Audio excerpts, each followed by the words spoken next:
아들을 낳으리니 이름을 예수라 하라. 이는 그가 자기 백성을 그들의 죄에서 구원할 자이심이라 하니라.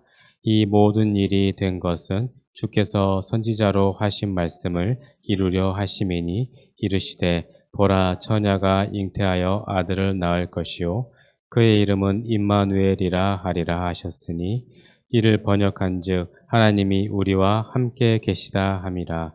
아멘. 자, 오늘 우리가 함께 나눌 내용은 이 사도신경 중에서도 그 외아들 우리 주 예수 그리스도를 믿사오니 이 부분인데요. 이 부분이 이 사도신경에서 가장 중요한 부분이고 또 우리 신앙생활에서 제일 중요한 부분입니다. 왜냐하면 예수님이 누구인지 그리고 예수님이 무엇을 하셨는지를 알아야 우리 기독교가 바로 설 수 있고 또 우리 신앙의 근본이 바로 설 수가 있는 것입니다. 그래서 이 부분, 그 외아들, 우리 주 예수 그리스도를 믿는 일을, 믿사온 일을 우리가 잘 알아야 됩니다. 사도신경에서 이 예수님에 대한 부분이 6군데 나옵니다. 6개로 나오는데 이 예수님이 어떻게 태어나셨고 그리고 어떻게 사역을 하셨고 그리고 어떻게 죽으셨고 그리고 또 어떻게 부활하셨고 또 어떻게 승천하셨고 또 어떻게 다시 오실 것인가 이 부분을 가장 명확하게 잘 설명한 것이 이 사도신경의 이 부분입니다. 자, 여러분, 이 초대에 많은 이단들이 있었다고 저번에 말씀드렸잖아요. 가장 심각한 이단은 이 예수님에 대한 오해에 대한 생긴 이단들이 많이 있었습니다. 예수님은 사람이 아니었다. 그 사람은 단지 그냥 사람처럼 눈으로 보였을 뿐이지 예수님은 사람이 아니었다. 가현설이라고 하고 또는 예수님은 원래 우리와 똑같은 그냥 사람인데 어느 날 갑자기 하나님께서 양자로 삼아주셨다. 그래서 양자론 뭐 이런 것도 있었고 또 예수님은 언제 우리보다 먼저 태초에 나셨긴 했지만 그 태어난 시점이 있는 그러니까 성부 하나님이 만들어 놓으신 그러한 신이시다. 이러한 내용을 항상 그들은 이 주장을 했었죠.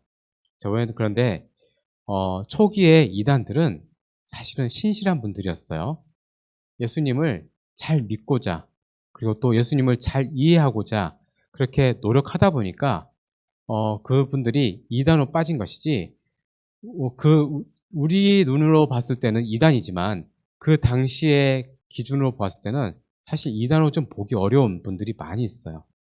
그래서 특히 이제 아리우스와 아타나시우스라는 이 두 사람이 서로 티격태격 싸웠어요. 이게 맞아, 저게 맞아. 그런데 이단으로 정제된 분이 오히려 우리가 봤을 때는 더 거룩한 분이었고 오히려 더 신실한 분이었고 그리고 오히려 이 교회사에서 이 정식적인 기독교의 교리로 받아들일 수 있도록 만드는 사람은 오히려 얍삽하고 야비한 사람인데 오히려 그런 사람을 통하여서 하나님께서는 기독교 교리를 만드시고 그렇게 발전되게 하셨습니다. 그래서 어쨌든 이 예수님에 대한 부분을 이렇게 서로 토론을 많이 했었고 서로 네가 이단이네 내가 옳네 그렇게 하다가 325년 니케아 회의를 통하여서 이 기독론이 완전히 만들어지게 되죠.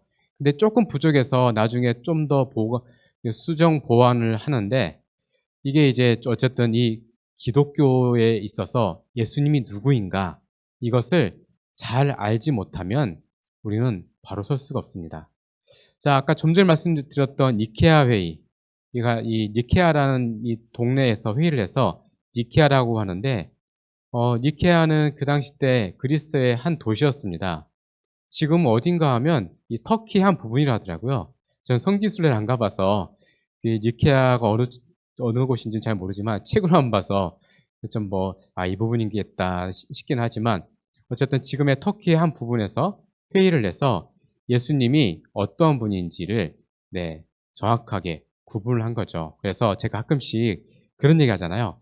예수님은 누구신가? 참 하나님이시고 참 신이시다. 네, 꼭 참을 넣어야 돼요. 안 그러면 이게 아리까리해져요. 이게 이 참이란 말을 안 넣으면 그런 식으로 오해할 수가 있어요. 자, 예수님이 누구신가? 자, 우리가 믿는 거는 예수님이 바로 주님이시고 그리스도이시고 그리고 구원자이시고 하나님의 아들이시다. 이거를 우리가 믿는 겁니다. 자, 여러분, 이순신 장군 하면 이순신은 이름이죠. 그리고 장군은 신분에 대한 이야기입니다. 자, 그래서 예수 그리스도이시다 라고 하면 예수님은 그 이름입니다. 그리고 그리스도는 그분의 신분이세요. 그래서 이 예수님의 이름을 누가 지었나? 하나님이 지으셨어요. 자, 누가복음 1장 31절 보면 이렇게 기록됐습니다. 천사가 하나님 말씀 전하는데 보라 내가 잉태하여 아들을 낳으리니 그 이름을 예수라 하라. 그래서 하나님이 직접 요셉에게 나타나서 천사를 통하여서 나타나게 하셔서 그 예수란 이름을 알려주셨습니다. 그래서 하나님이 지어주신 이름이다. 자, 그러면 이 예수란 이름이 갑자기 나왔느냐? 아닙니다. 구약에서도 예수란 이름이 있어요. 여호수아, 예수아. 네, 이 히브리어로 여호수아라는 이 이름이 이 그리스어, 헬라어로 하면 예수스, 예수가 되는 겁니다. 좀 우리는 좀 안 맞는 것 같은데 좀 그렇게 번역하면 된대요. 네, 여호수아와 예수는 같은 것입니다. 그래서 여호수아가 이스라엘 백성들을 이끌고 그리고 요단강을 건너서 그 가나안 땅에 들어갔던 것처럼 우리 예수님도 우리를 이끌고 저 영원한 나라로 인도해 주십니다. 오직 예수 그리스도를 통하여서만이 우리가 구원을 받을 수 있는 것입니다. 그래서 이 우리가 믿는 분은 누구냐? 예수 그리스도 하나님의 아들이신데 그분이 주님이시다. 네, 믿으십니까? 이걸 믿어야 우리가 바로 설 수가 있어요. 이거를 잘못 믿으면 2단이 되고 3단이 되는 겁니다. 가장 기본적인 것이고 가장 기초적인 것이죠. 자, 그러면 하나씩 우리가 늘 고백하는 신앙 고백인데 내가 신앙 고백을 하면서 내가 잘 알고 있는지 저는 다 아실 줄 믿습니다. 그런데 복습 차원에서 여러분들과 함께 다시 예수님이 어떤 분인지를 함께 나누고자 합니다. 자, 여러분 혹시 그리스도교란 말 들어봤습니까? 혹시 메시아교 들어보셨어요? 자, 그리스도, 메시아, 기독교. 자, 이거는 다 똑같은 말이에요. 이 그리스어로는, 헬라어로는 그리스도라 하고 이걸 히브리어로 하면 메시아가 되는 겁니다. 그리고 한자어로 표기를 하면 기독이 되는 거죠. 기독. 그러니까 기독교는 그리스도교가 되는 거죠. 그리스도교는 메시아교가 되는 겁니다. 그래서 어떤 이제 뭐 공부 많이 하신 학자 선생님들은 굳이 기독교를 메시아교라고 표현하신 분이 계시는데, 네, 근데 뭐 기독교면 기독교죠. 요즘에는 이 그리스도교란 말 잘 안 쓰죠. 오히려 이단들이 그리스도교 뭐 그렇게 많이 쓰는데, 네, 기독이나 그리스도나 메시아는 같은 겁니다. 이제 어디서 이 그리스도란 말이 나왔나 하면 이 기름 부음을 받았을 때 바로 이 메시아라는 단어를 사용합니다. 자, 그러면 언제 이 기름 부음을 받겠습니까? 공식적인 장소에서 많은 사람들이 모여 있는 곳에서 이 기름을 붓습니다.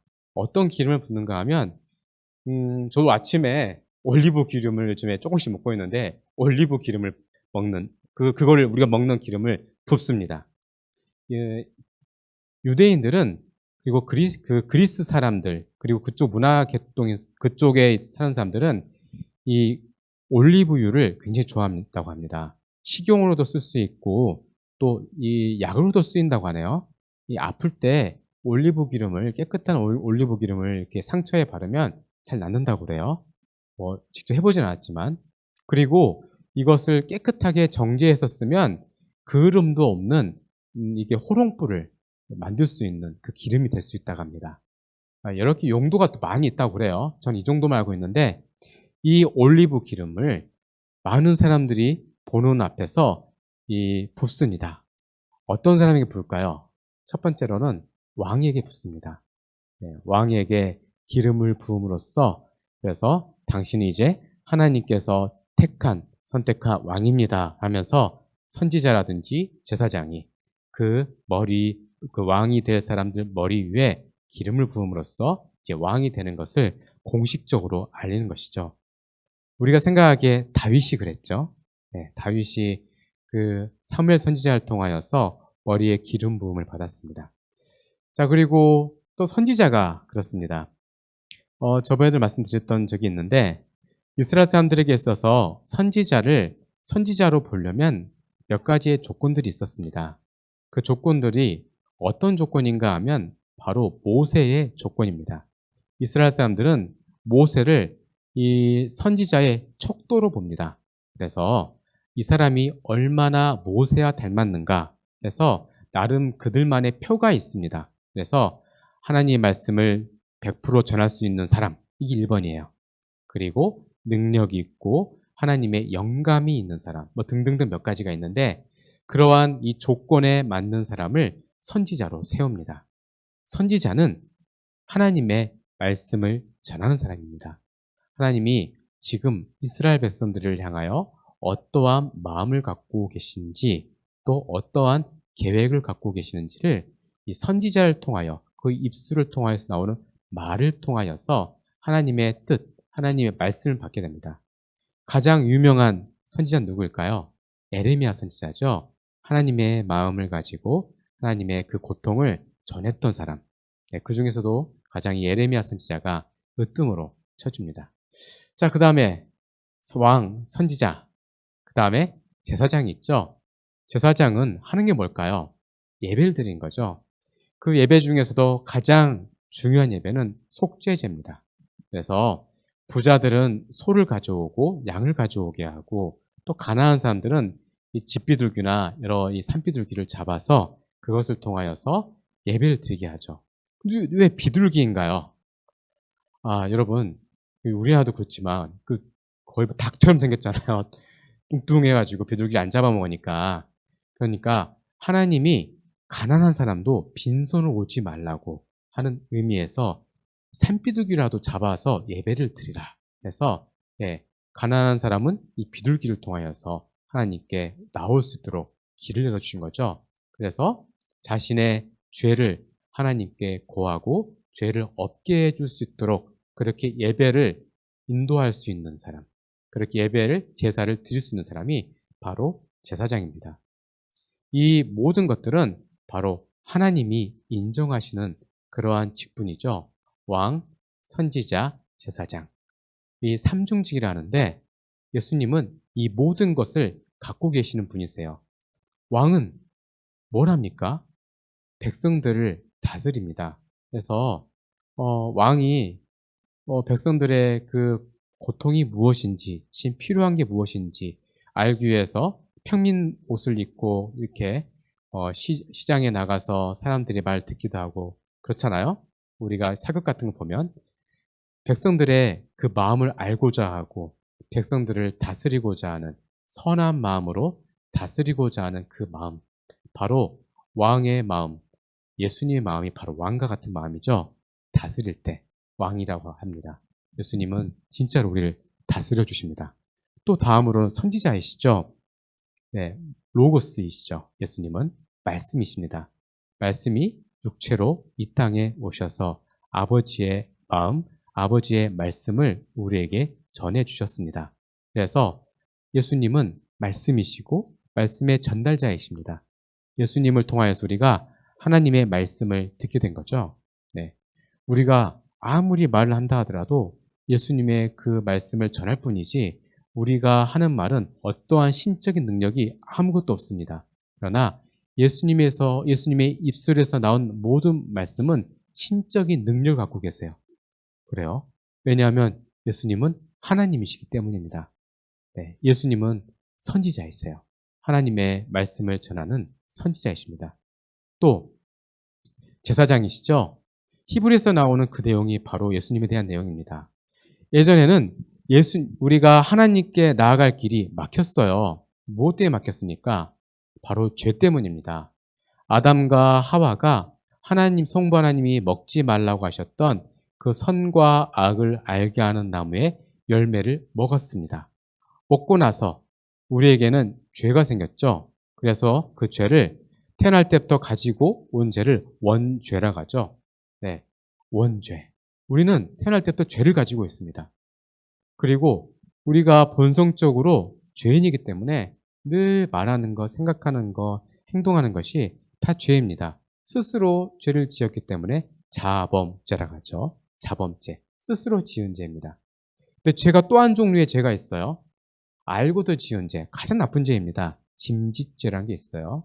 이 짐짓죄는 알고도 지은 죄입니다. 용서받기가 좀 어려운 죄이죠. 우리가 복음을 몰랐다면 모르겠지만 복음을 알고 하나님의 말씀을 알았더라면 말씀대로 살아야 됩니다. 말씀대로 살지 못하고 말씀에 거슬려서 마음대로 살게 되면 그게 바로 짐짓죄가 됩니다. 네, 정말 구원받기가 어려운 그런 무서운 죄이죠.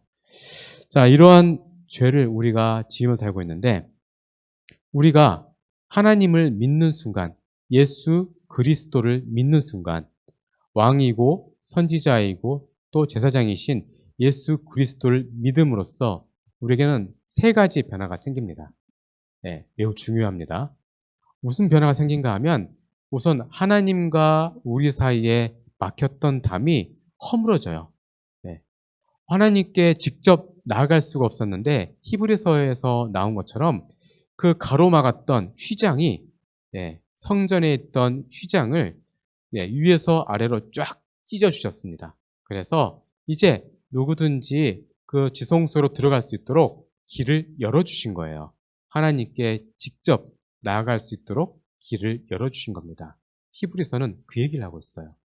네, 막혔던 담, 하나님과 우리 인간 사이에 막혔던 담이 허물어졌습니다. 관계가 회복된 거죠. 마치 탕자가 돌아왔을 때 아버지가 안겨주신 것처럼 예수 그리스도를 믿는 순간 우리는 그렇게 아버지 품에 안길 수 있는 은혜가 생기는 겁니다.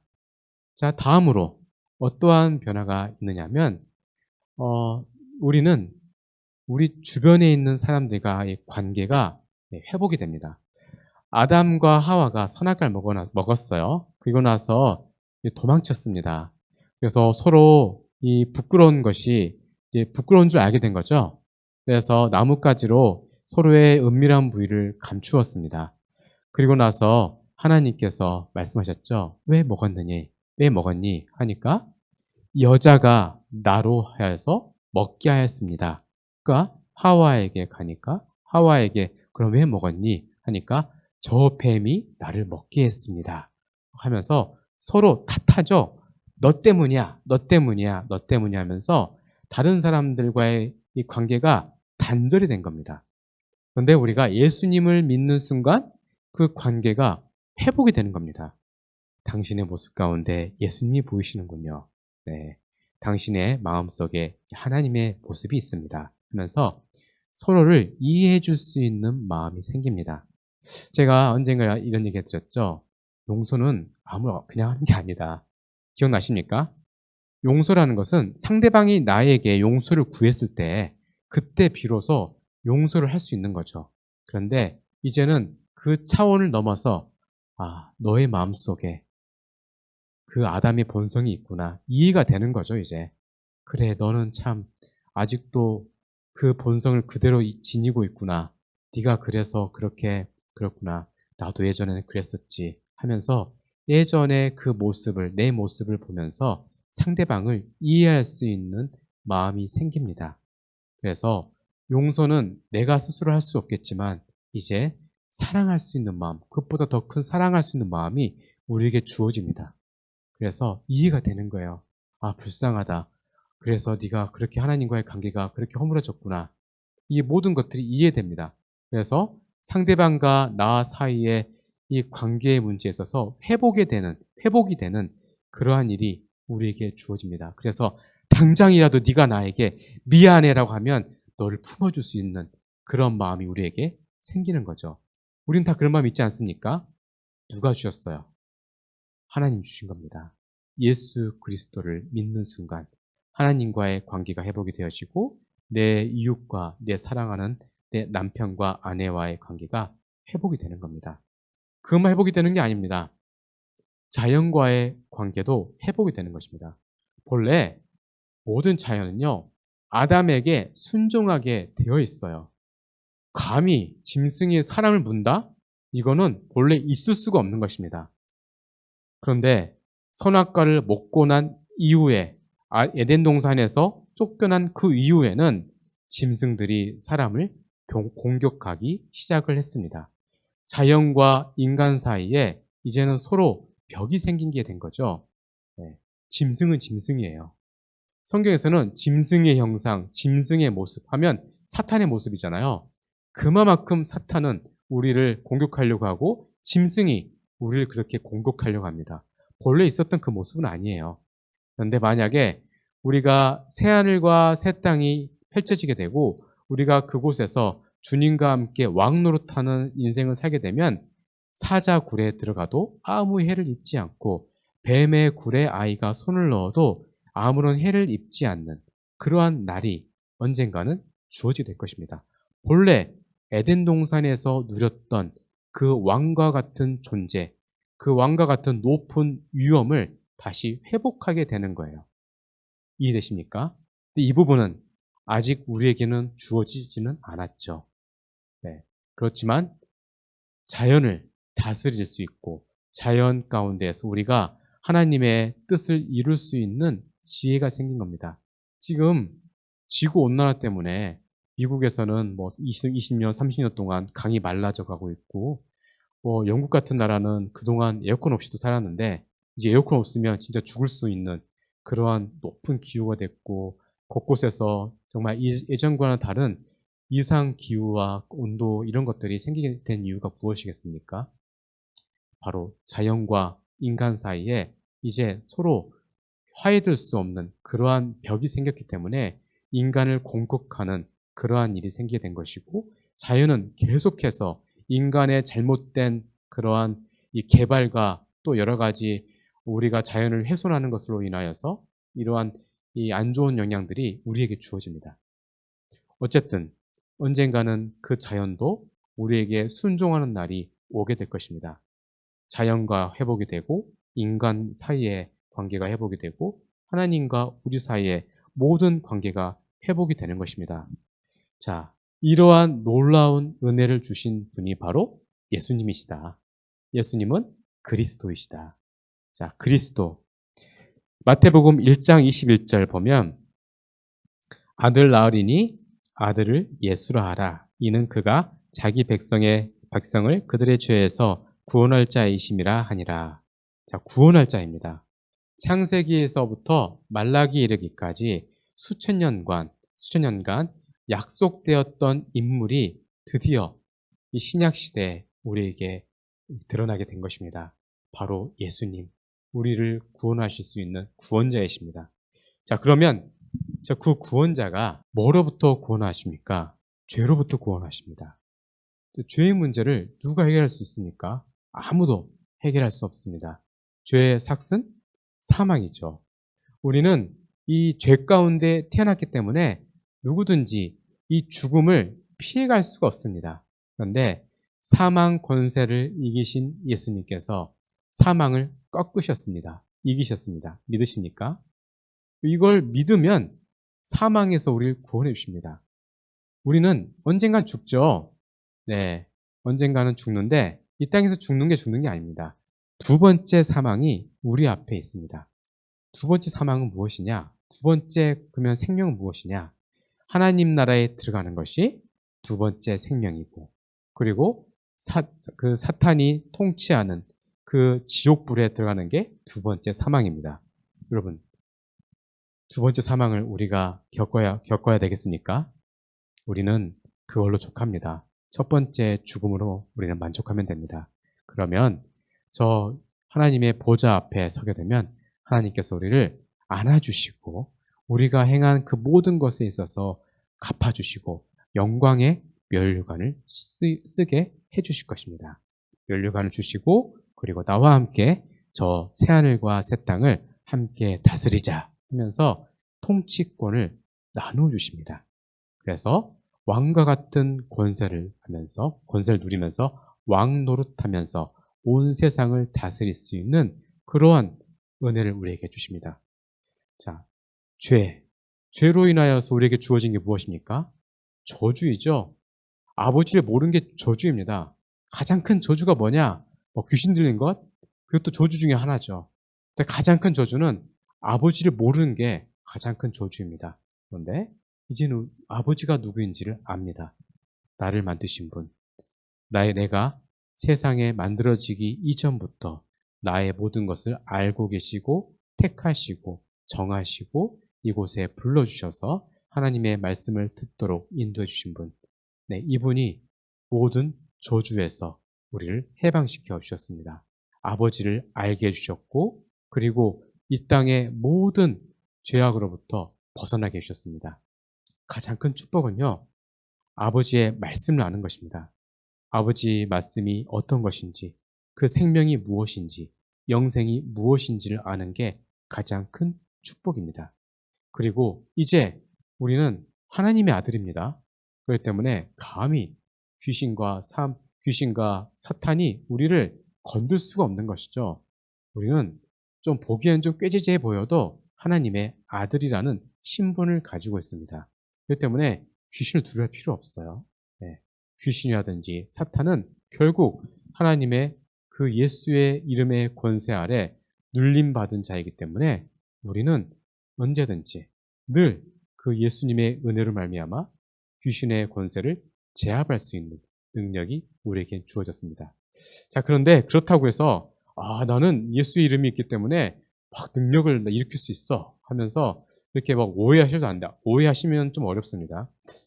제 책장에 케네스 헤이겐이라는 옛날에 뭐 좀 유명했던 그 목사님 책이 있는데 누가 저한테 줘가지고 책장에 꼽혀 있는데 항상 볼 때마다 좀 불편해요.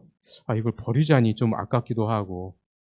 그게 뭐냐면 내용이 보면 예수의 권세를 가지면 하늘의 이 기후도 변화시킬 수 있고 우리가 멈추게 할 수 있고 또 이렇게 우리가 아픈 자를 이렇게 예수님의 권세로 딱 손을 잡으면 병도 고칠 수 있고 막 그런 내용이에요. 버릴까 말까 고민하고 있는데 그래도 좀 나중에 논문 쓸 때 혹시 필요할까 싶어가지고 책 꼽아놨어요. 이런 권세가 아니고 우리는 신분적인 권세입니다. 막 기후를 변화시키고 그런 게 아니에요. 그렇지만 그 권세가 있어야 하나님 나라에 들어갈 수 있는 이 통행권입니다. 우리는 그것만 있으면 돼요. 그렇죠? 긍정의 힘이라는 그 책이 한때 유행이었는데 너무나도 싫은 책인데 이게 이제 진짜 한때 유행이었죠. 이 내용이 그거죠. 긍정적인 생각을 가지고 긍정의 말을 가지면 긍정의 생각들이 실제적으로 우리 가운데 역사하게 돼서 그것을 우리가 볼 수 있다. 그렇기 때문에 긍정적인 생각을 하자라고 늘 이렇게 하는데 이제 가끔씩 이제 저는 그 외국 뉴스 영어 공부하려고 보면 한 번씩 그분 나와요. 그분이 보면 꼭 이상한 거 나와요. 뭐 헌금을 뭐 어떻게 뭐 하다가 걸렸네. 좀 그렇잖아요. 그러니까 이 이단 같은 사람들은 뭔가가 좀 구려요.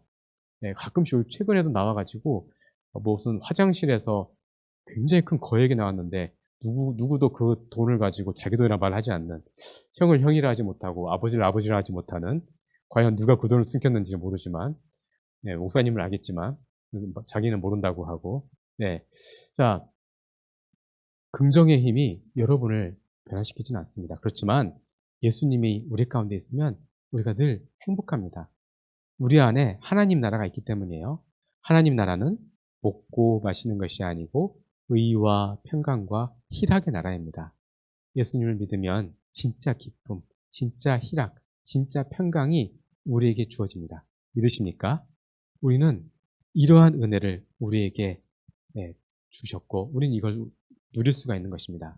그리고 예수님을 믿는 순간 죄로부터 구원받지만 그 예수님께서 십자가 매달리실 때 율법의 권세를 다 꺾으셨어요. 그래서 여러분들이 나중에 보좌 앞에 죽으시면 앞에 서게 될 건데 참소자 마귀가 여러분들을 참수할 거예요. 예. 그래서 검사가 율법의 항목들을 쭉 가지고 와서 김 목사가 이런 잘못, 이런 잘못, 이런 잘못을 저질렀습니다 하면서 계속 기소권자입니다. 계속 기소를 해요. 이거 잘못됐습니다. 이거를 심판받아야 됩니다 하면서 하는데 예수님께서 내가 다 해결했습니다. 율법을 다 꺾었습니다. 율법을 십자가에서 다 해결했기 때문에 김 목사는 아무런 이유가 없습니다. 그냥 천국으로 들어가면 됩니다 하면서 변호인과 같은 모습으로서 변호를 해주실 겁니다. 그래서 여러분들이 그것을 언젠가는 경험하게 될 것입니다. 죄와 사망과 저주와 사탄과 율법의 권세를 꺾으신 주님. 네. 이 모든 것을 우리 예수님께서 하셨다. 네, 이게 우리에게 중요한 것이죠. 자, 그래서 구원받은 하나님의 백성이 되었습니다. 구원받은 백성은요, 남녀노소를 불론하고, 그리고 또 빈부귀천을 구별하지 않고 모든 사람들을 하나님의 백성으로 만들어줄 수 있습니다. 그 하나님, 우리를 구원시켜 주신 분이십니다. 자, 예수님 당시에 유대인들의 그리스도관이 어땠나 하면 그 당시 때는 이 메시아를, 그리스도를 그들의 마음속에 염원하고 있었습니다. 왜냐하면 주전 587년에 바벨론에 의해서 남유다가 멸망을 했습니다. 먼저는 아수르에 의해서 북이스라엘이 멸망을 했고 이후에 남유다가 멸망이 됐는데 587년인데 자, 근데 그 이후로 이스라엘 사람들은 계속해서 이방 민족에 의해서 압제를 받았습니다. 그래서 이 바벨론과 아수르가 망한 이후에 페르시아 나라가 세상을 다스렸고 그리고 그때도 이스라엘 사람들은 페르시아의 압제에 있었고 페르시아가 끝난 다음에 그리스라는 나라가 온 세상을 다스렸습니다. 알렉산더 대왕이 다스렸던 그 그리스. 그리고 그리스 이후에 로마란 나라가 등장을 해서 온 세상을 취하게 만들었습니다.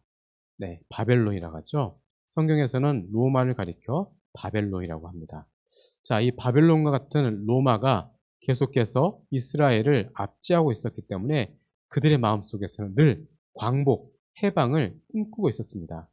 우리 민족도 그렇죠. 1910년부터 1945년까지 36년간 일제 치하에 우리는 고통을 당했습니다. 생체 실험도 당하고 여러 가지 어려운 일들, 하나님을 마음껏 부르지도 못하고 천황에게 예배를 드려야 되는 이러한 힘든 사정을 우리는 있었습니다. 그때 우리 선조들의 마음속에 꿈꿨던 건 무엇입니까? 광복이었죠. 8월 15일 광복절. 그날을 우리는 꿈꿨고 실제로 이루었습니다. 그들의 마음속에 그 광복에 대한 열정이 있었던 것이죠. 그래서 그리스 말기에 마카비라는 한 사람이 나타납니다. 마카비는 우리말로 하면 망치라는 의미를 가지고 있는데 마카비 정권이라는 로마가 들어서기 이전에 잠깐 이 광복을 누렸던 시기가 있었어요. 그래서 이스라엘 사람들의 지금 이 예수님이 계셨던 시기에는 그들의 마음속에 가지고 있었던 마음이 무엇이냐면 마카비 같은 사람이 왔으면 마카비 같은 정권이 돌아와서 우리 민족에게 진정한 광복을 주었으면 하는 마음이 그들 마음속에 있었던 것이죠. 그래서 마카비가 언제 올까? 제2의 마카비는 언제 오지? 하던 차에 예수님이 짜잔 하고 나타나게 된 것입니다. 그들의 마음속에는 마카비를 꿈꾸고 있었던 것이죠. 자, 그들의 원했던 그리스도가는 바로 이런 것이죠. 우리를 구원해 주실 수 있는 사람은 바로 마카비 같은 사람이다. 그런데 예수님이 그들의 마음을 조금 위로해 줄 수 있는 사람이 되었던 것이죠. 자, 교회 그리스도관, 교회에 일어서고 주저앉음은 이 예수님을 통한 교리를 통하여서 교회가 일어설 수도 있고 그리고 주저앉을 수도 있습니다. 그만큼 이 기독론, 예수님에 대한 이 주장은, 예수님에 대한 이 개념은 매우 중요한 것이죠. 이 유대교와 그리스도교가 처음에는 같은 회당에서 예배를 드렸습니다. 서로 사이좋게 그렇게 예배를 드린 적도 있었다고 그래요. 그래서 일요일 날에는 당신네들 예배를 드리시오.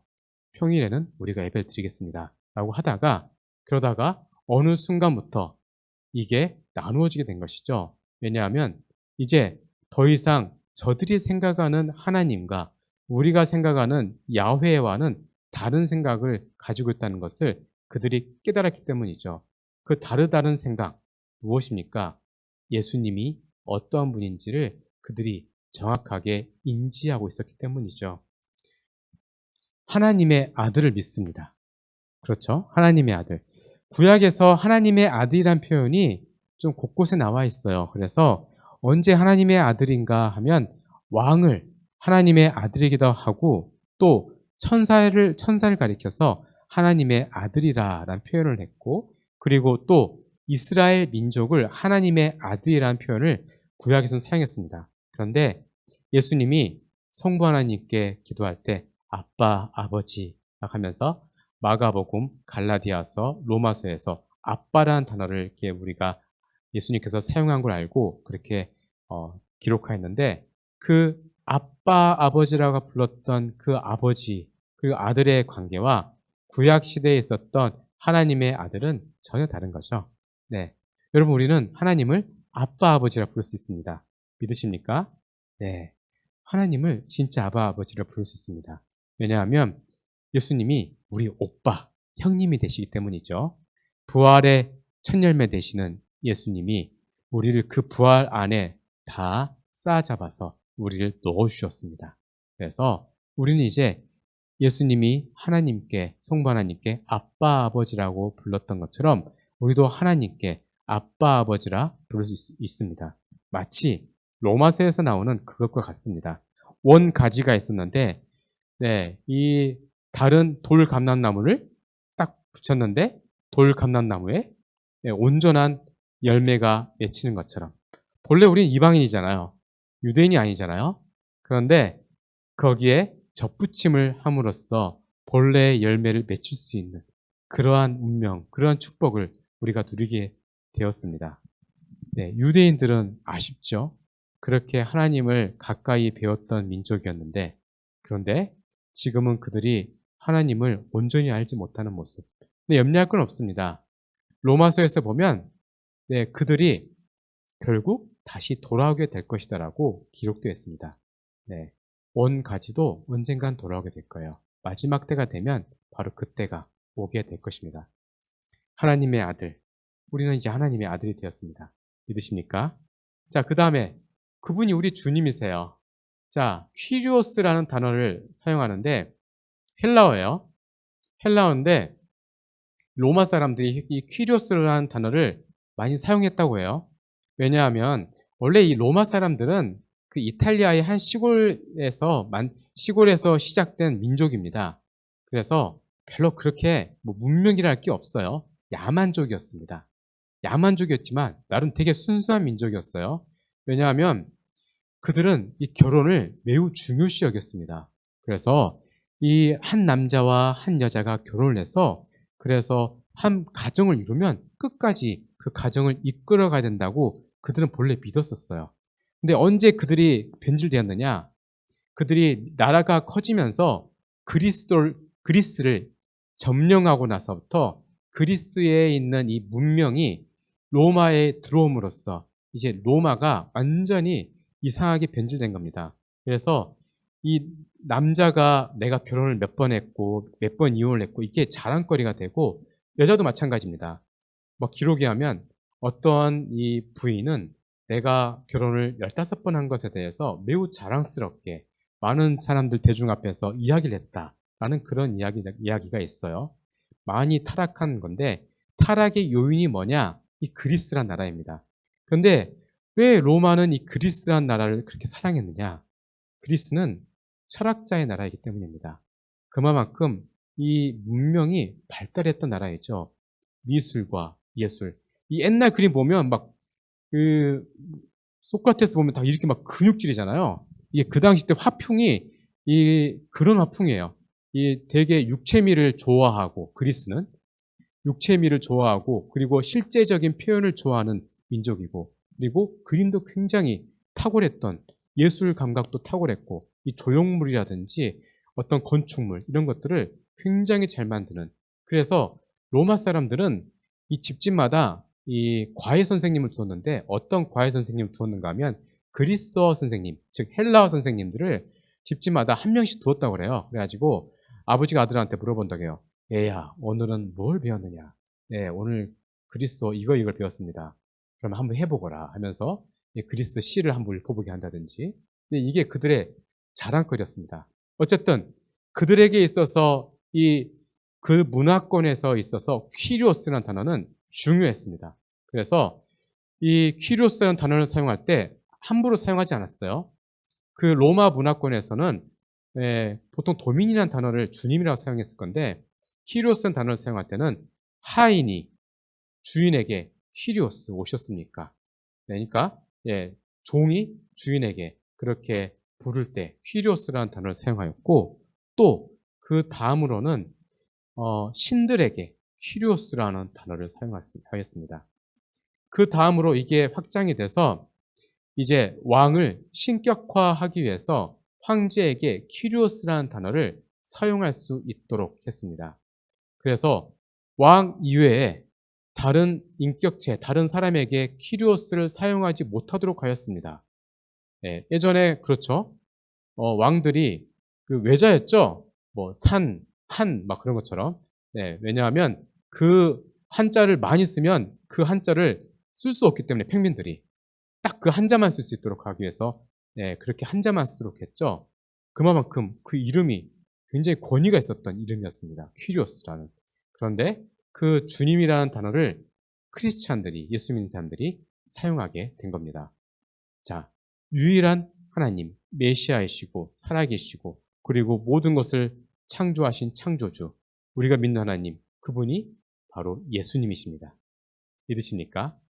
참 하나님이시고 참 사람이신 분, 그분이 예수 그리스도 하나님의 아들 주님이십니다. 믿으십니까? 우리는 이걸 믿는 믿음으로 이 세상을 승리하며 살아갑니다. 자, 그 외아들 우리 주 예수 그리스도를 믿사오니 여기에는 많은 것들이 포함되어 있습니다. 예수님은 이제 우리의 주님이십니다. 그 주님이 언제부터 그 주님을 온전히 부를 수 있었느냐? 예수님은 이 땅에서의 사명을 다 이루시고 십자가에 다 이루었도다 하신 다음에 승천하셨습니다. 승천하신 이후에 이제 드디어 보좌 우편에 앉으셨습니다. 그래서 사도행전 2장을 보면 2장 33절을 보면 하나님이 오른손으로 예수를 높이심에 그가 약속하신 성령을 아버지께 받아서 너희가 보고 듣는 이것을 부어 주셨느니라 하면서 이제 그 보좌 우편에 앉으셨습니다. 그리고 36절 보면 그런즉 이스라엘 온 집은 확실히 알지니 너희가 십자가에 못 박은 이 예수를 하나님이 주와 그리스도가 되게 하셨느니라 하니라 라고 기록됐습니다. 부활하시고 승천하셔서 우리의 주가 되신 분, 그분이 그 보좌 우편에 앉으심으로써 이제 주님은 나의 주님이 된 것입니다. 그 이후로 예수님은 이제 진정한 왕권을, 세상을 온전히 다스릴 수 있는 그 온전한 왕권을 아버지로부터 받았습니다. 왜 오른편일까요? 꼭 오른쪽에 앉으셔야 되나요? 왼쪽에 앉으시면 안 될까요? 여러분, 왕이 다음 후계자를 왼쪽에 앉혔을까요? 오른쪽에 앉혔을까요? 오른쪽에 앉히시는 겁니다. 그 왕권을 부여받은 자라는 것을 의미하는 것입니다. 자, 우리는 그 예수님을 믿는 사람들입니다. 저 사람이 예수님 믿었을까? 안 믿었을까? 우리는 뭐 거기에 대해서 알 필요는 없습니다. 그런데 안 믿는 것 같다, 믿는 것 같다라고 우리가 좀 이렇게 좀 눈치가 좀 있는 게 있어요. 어떻게 보면 어떻게 그걸 알 수 있는가 하면 그 사람이 어디에 시간을 쓰고 있는지, 어디에 물질을 쓰고 있는지, 그리고 어디에 자기의 재능을 쓰고 있고 어디에 자기의 생명을 바치고 있는지 그것을 보면 그렇죠? 이 사람 예수 믿는 사람이다. 이 사람 예수 안 믿는 사람 같다.